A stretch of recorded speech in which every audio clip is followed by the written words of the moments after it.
Hello! On se retrouve dans mon salon 2 jours avant le départ pour le Japon, où j'organise mes plantes pour ma belle-sœur qui va passer en tant que plant-sitter. Ce que j'ai fait pour que ce soit plus simple au maximum pour elle, c'est que j'ai rassemblé toutes les plantes qui pouvaient être déplacées dans le salon. Il reste néanmoins les 2 Monstera et le Ficus elastica dans le bureau. J'ai procédé à quelques rempotages de dernière minute. C'est pas l'idéal en soi de rempoter des plantes avant de partir, mais c'est des variétés que je sais plutôt simples, donc j'avais aucun doute sur le fait que ça allait bien se passer, et c'était le cas.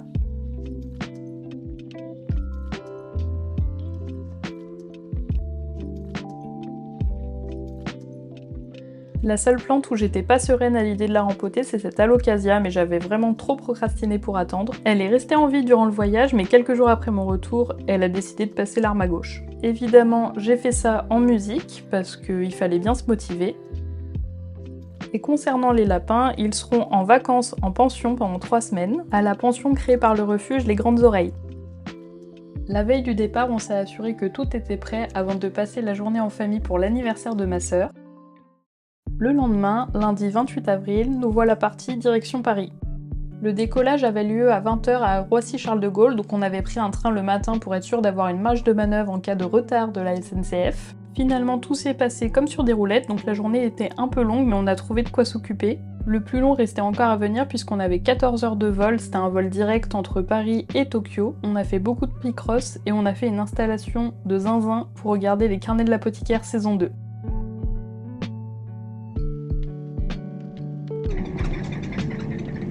Après un atterrissage où j'étais très à l'aise, on est arrivé sur le sol japonais à 17 h, heure de Tokyo.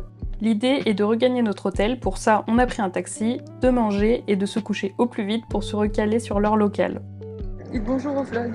Voilà, c'est le vlog. Évidemment, la joie et l'excitation d'être arrivés ne nous a pas empêché d'explorer un petit peu les rues autour de notre hôtel.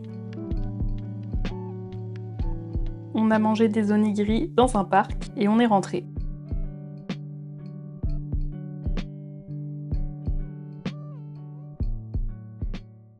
Le 30 avril au matin, l'objectif est de rejoindre Nara. Pour cela, on a pris les transports en commun, puis des trains, direction Kyoto, puis une correspondance jusqu'à Nara. On avait 2h30 de trajet de Tokyo jusqu'à Nara. Il me semble qu'on a mis un peu plus de temps parce qu'il fallait s'adapter à la prise de billets, à se repérer dans les gares, etc. Ce n'est pas une légende, les trajets en train sont très agréables au Japon, puis on était tellement contents d'être arrivés. Après être sorti de la gare de Nara, l'objectif était de se rendre au parc de la ville. Vous en avez sûrement déjà vu des images, il s'agit d'un immense parc avec des sanctuaires et des temples et des daims en liberté. En fait, elles nous ont vu manger, elles arrivent. Ouais, je vois. Oh punaise. Ils viennent pour nous, hein. Non, c'est juste pour les bonnes. Ah Alexis, c'est pour toi. C'est à moi. Bon alors, bah oui, c'est dur la vie. Taste du mochi. Sur leur photo de vacances, moi.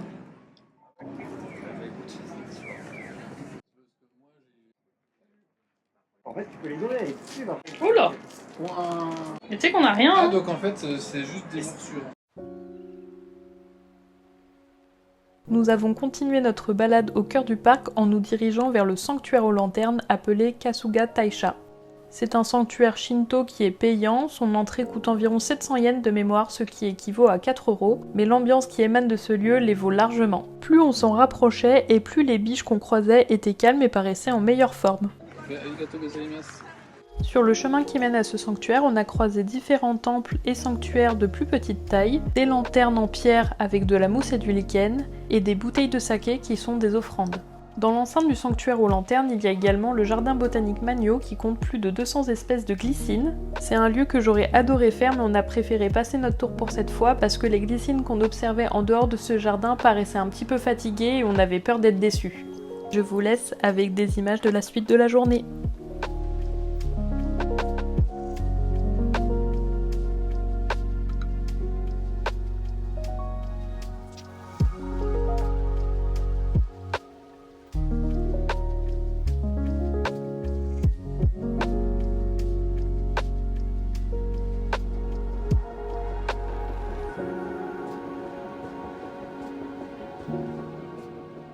Dans ton coin. Mais c'est un plan. Tu veux le plan? Ouais, bah elle veut le plan.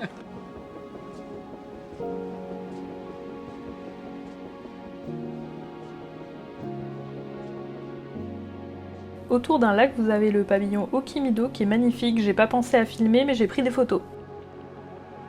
Évite de te prendre l'arbre déjà. Sur place, on a pu acheter des biscuits à donner aux biches, et notre promenade a pris une toute autre tournure. Il y en a une autre. Là-bas. À l'aide. T'en veux un deuxième? Bonjour.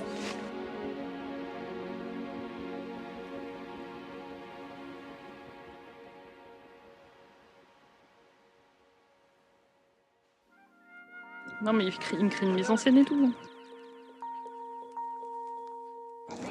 Attends toi aussi. Donne, je te fais diversion. Je te libère.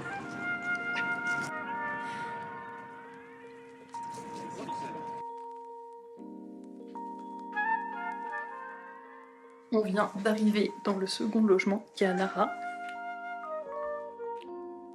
Je vais vous montrer. Petit coin salon. Cuisine.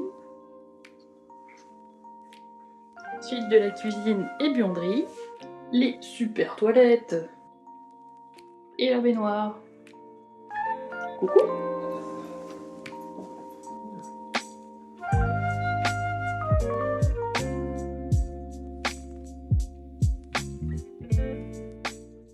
Après une bonne nuit de sommeil dans un logement qu'on a adoré, on se dirige vers la gare pour notre prochaine destination.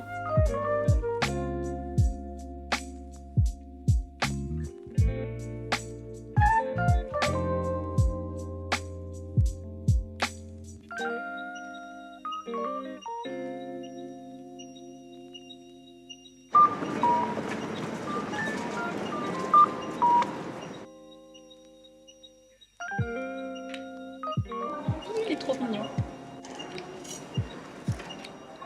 Suspense.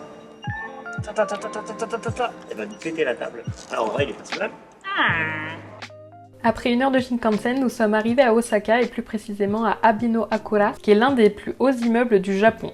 On s'est rendu directement au sommet sur la plateforme d'observation pour avoir une vue 360 sur Osaka et on apercevait même au loin Kyoto. La vue était hyper impressionnante, en même temps on était au 60e étage, ce qui équivaut à 300 mètres. C'est peut-être ton meilleur résultat, non? Oui. Donc, Oui. Et je vous présente la super mascotte de la plateforme d'observation, avec qui on a pu prendre une photo et dont j'ai acheté des stickers pour mon carnet de voyage. Et c'est le moment de vous introduire un autre phénomène du Japon, les gachapon. Ce sont des distributeurs de jouets, de figurines ou de produits dérivés qu'on peut retrouver de partout au Japon.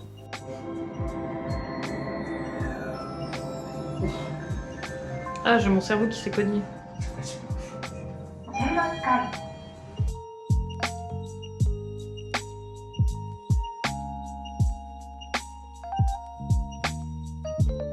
Je me suis laissée tenter par celui-ci car il s'agit d'un tampon à l'effigie de la mascotte que vous avez vu juste un petit peu avant, et je me suis dit qu'avec les stickers que j'avais achetés pour mon carnet de voyage, c'était juste parfait.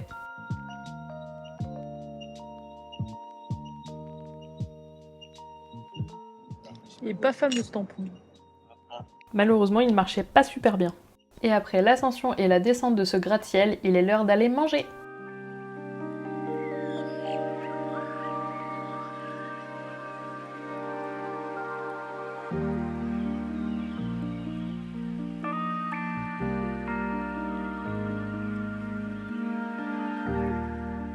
Après le déjeuner, on s'est rendu dans le quartier de Shinsekai dans lequel il y avait des boutiques qu'on voulait voir, notamment une papeterie Loft qui était juste immense. On trouvait vraiment tout, et il y avait également un Ghibli Shop. J'ai fait l'erreur de ne pas m'attarder parce que je ne voulais pas ralentir le groupe, mais après coup, j'aurais déjà acheté des souvenirs là-bas parce qu'en fait, il y a beau avoir des Ghibli Shop dans d'autres villes, on n'est pas à l'abri qu'il y ait des ruptures de stock, etc. Donc si jamais vous êtes amené à voyager au Japon et à vous rendre dans ce genre de boutique, s'il y a quelque chose que vous voulez retrouver plus tard, n'attendez pas plus tard, prenez-le maintenant. Lorsqu'on a pu récupérer le Airbnb qui se trouvait dans le quartier de Namba, on a pu récupérer des points de vie en prenant une douche, puis on est reparti dans le quartier de Dotonbori qui était très sympa à visiter de nuit. Dans notre balade de fin de journée, on s'est attardé dans une enseigne de magasins d'occasion. Donc c'est une chaîne, on en a retrouvé plusieurs durant notre voyage et on s'est concentré sur tout ce qui touchait aux figurines, aux mangas, etc. C'était juste fou tout ce qu'il y avait et c'était en super bêta.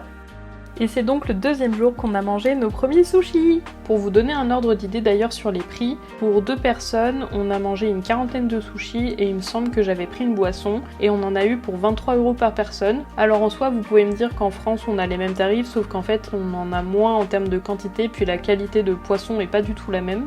Pour bien digérer tout ça, on a continué notre soirée dans des jeux d'arcade.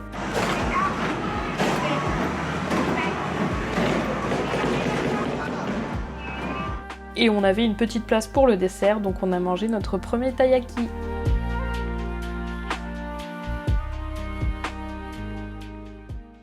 Quatrième jour, et il pleut.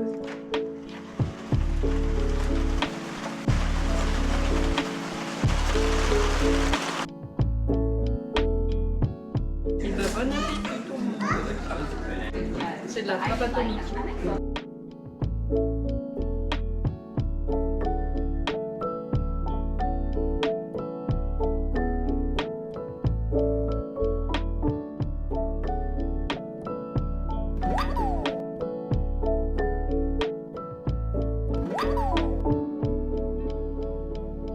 T'as vu là, un petit nez pointu?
À la sortie de l'aquarium, c'est le soleil qui nous attendait pour notre plus grand plaisir. On a fait une petite pause snack, moi j'ai mangé des takoyaki qui sont des boulettes de poulpe. Avant de regagner notre logement, on est allé voir un temple qui se trouvait au centre de plusieurs immeubles résidentiels. Puis on est rentré et on a dîné dans le restaurant de soba qui se trouve juste à l'étage du dessous de notre Airbnb. J'ai pas pensé à filmer parce qu'on était en très petit comité, c'était super bon. Samedi 3 mai, on a quitté notre premier Airbnb d'Osaka et avant de partir dans notre prochain logement, on a visité le Namba Yasaka Jinja qui est un sanctuaire shinto qui était juste à côté de notre hébergement.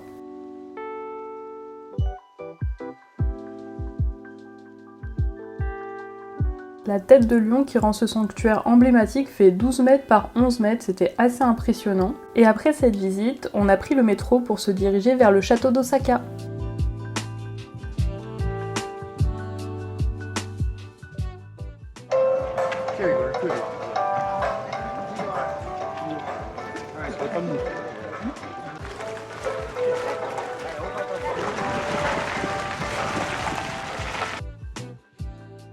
Le parc du château et son extérieur étaient juste magnifiques, mais si c'était à refaire, je ne prendrais pas le temps de visiter l'intérieur qui était un peu vide. Au retour de notre voyage, une amie m'a fait remarquer qu'elle me l'avait conseillé, mais dans le flot d'informations, j'avais juste oublié. Au sud du château d'Osaka, on retrouve un petit sanctuaire dans lequel j'ai pu obtenir un Goshuin. Il s'agit d'une calligraphie soigneusement réalisée à la main et souvent accompagnée de tampons rouges, qui attestent de la visite d'un lieu sacré.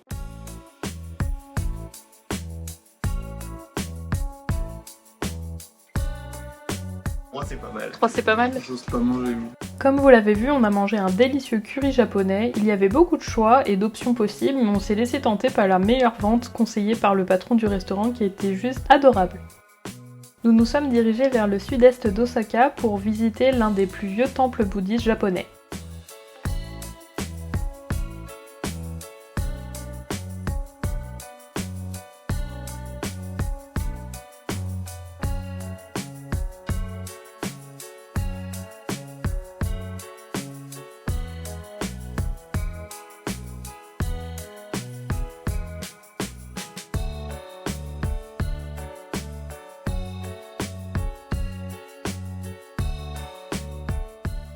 Cheval.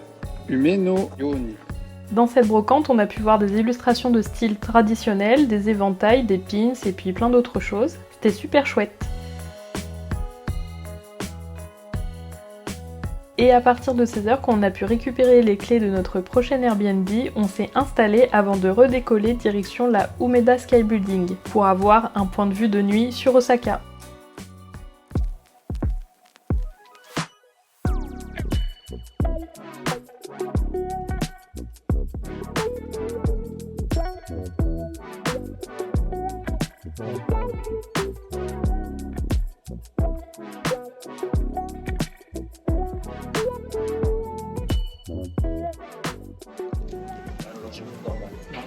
Ce soir, c'est japonais. 6e jour au Japon. Direction Kobe.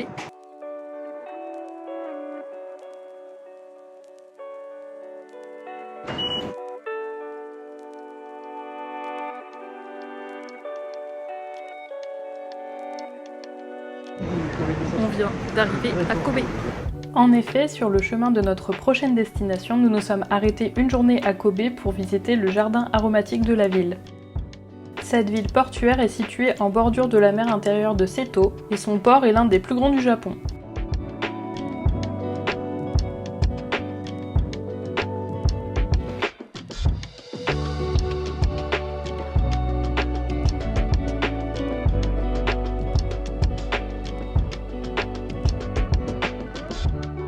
On en a évidemment profité pour goûter du bœuf de Kobe, qui était bon. Je pense qu'on peut en trouver des meilleurs, mais on a voulu trouver un bon rapport qualité-prix car on voulait réserver notre budget pour d'autres restos.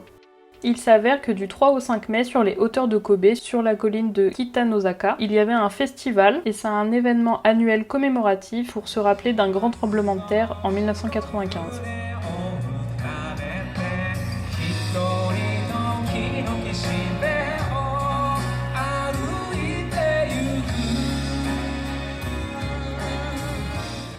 On a eu l'occasion d'écouter un chanteur japonais et d'admirer plein de compositions florales en forme de lino avant de rejoindre plus haut sur les hauteurs l'entrée du parc de Nunobiki.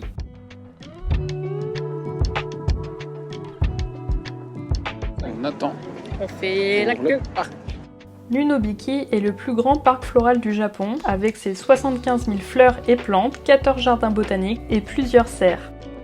Pour économiser nos pieds, on a fait le choix de monter en téléphérique jusqu'au sommet du parc pour redescendre à pied jusqu'à Kobe par la suite, en passant voir des cascades. L'instant, il en a deux, le gamin. J'ai le seum.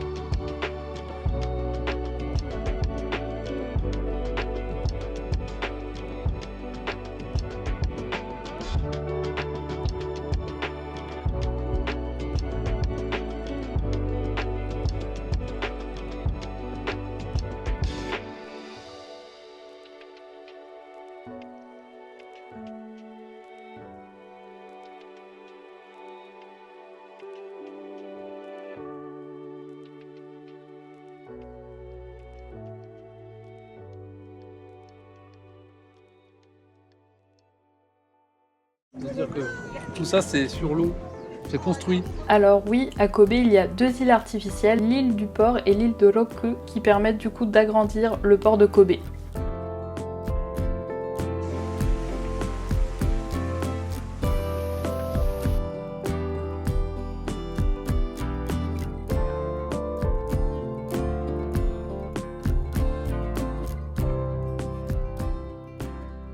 Dans notre descente pour rejoindre le cœur de la ville de Kobe, on a pu voir les chutes de Nunobiki qui sont parmi les plus belles de l'archipel. L'entrée du chemin n'était pas hyper bien indiquée, je vous l'avoue, mais une fois qu'on a trouvé notre chemin, c'était hyper facile à suivre.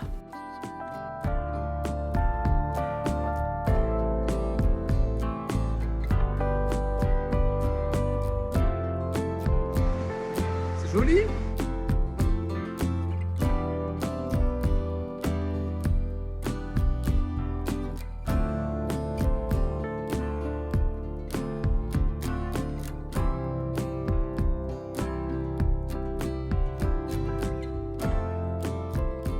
Et à la fin de la visite, on a même un joli panorama sur le port de la ville.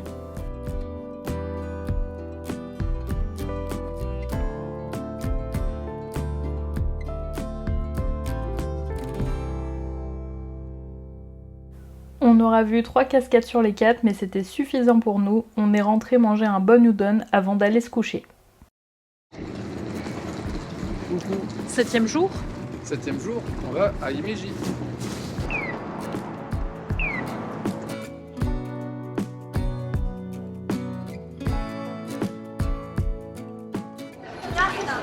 Alors on a dû choisir là-dessus, là-dessus et là.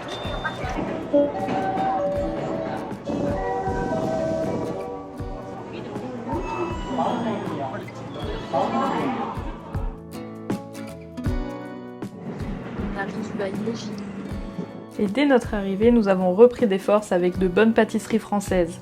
Blague à part, les croissants étaient bons bien que très beurrés. On s'est ensuite dirigé vers l'attraction principale d'Himeji, à savoir son château. Il s'agit de l'un des 12 derniers châteaux en bois du Japon.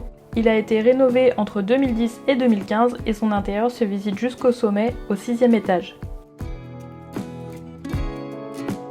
Ça marche pas, non ? Not working.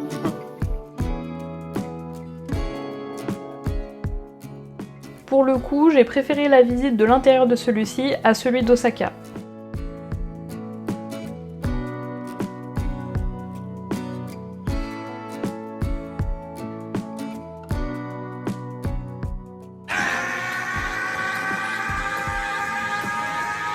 Il a pulvérisé le cahier.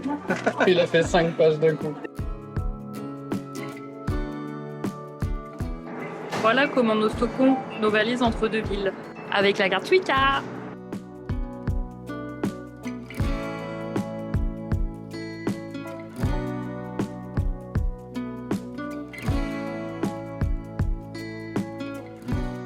Dégustation du dango. Ça sent un peu la pâte d'amour.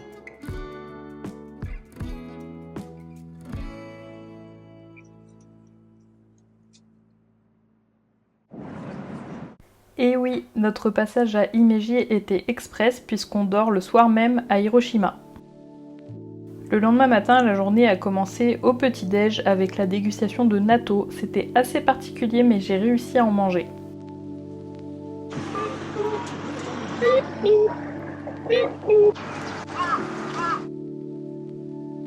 C'est le 8e jour, première journée complète à Hiroshima. Au programme, le musée mémorial de la paix. Et là, on va voir le dôme de la bombe. Le mémorial de la paix d'Hiroshima, ou dôme de Janbaku, fut le seul bâtiment à rester debout près du lieu où explosa la première bombe atomique, 600 mètres au-dessus de lui, le 6 août 1945.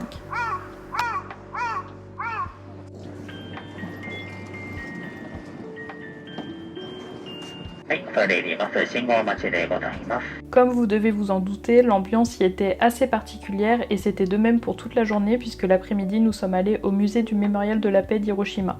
Entre les deux visites, on avait un peu de temps alors on s'est excentré pour aller visiter un sanctuaire.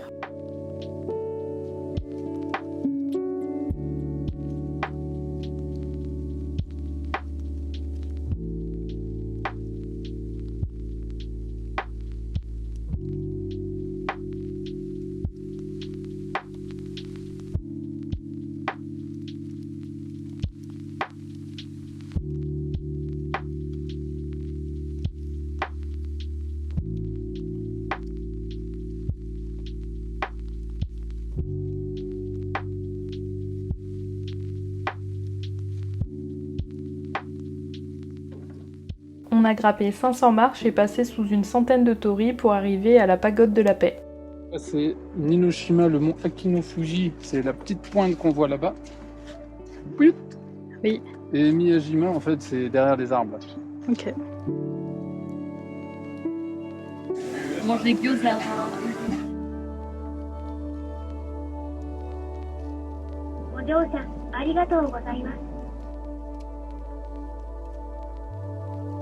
Ce n'était évidemment pas un contexte favorable à filmer des images, mais j'ai grandement apprécié la visite de ce musée bien qu'elle soit très difficile.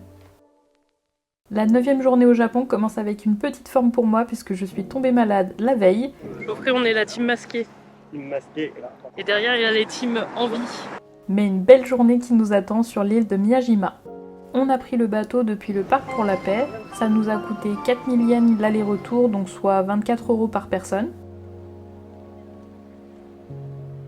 Et on s'est préparé pour l'ascension du mont Mysen à pied. Direction le pique-nique.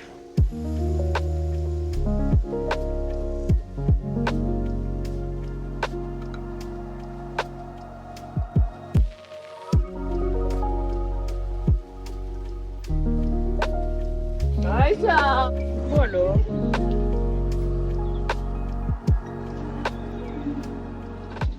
Miyajima fait partie des 3 plus beaux sites touristiques du Japon, notamment pour son sanctuaire Shinto et son torii flottant. Il y a également un parc où vivent en liberté environ 500 cerfs qu'on a trouvé beaucoup plus apaisés.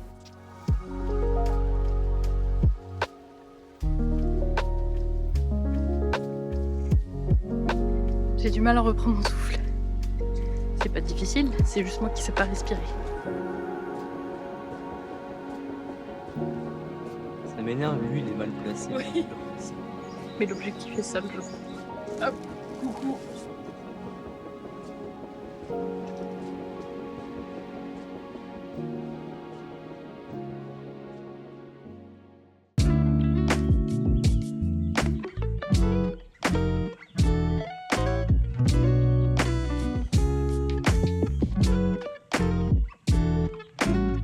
Les en bateau comme ça, on a fait tout, oh le tori, tout, et puis là on est à grimper tout là, ouf, c'est dur, ouf, c'est dur, et nous voilà là.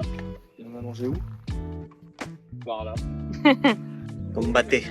Le point de vue il est sympa? Oui, le point de vue est cool. C'est ça la récompense de la randonnée. Moi ma vraie récompense c'est s'il y a un tampon au souvenir shop.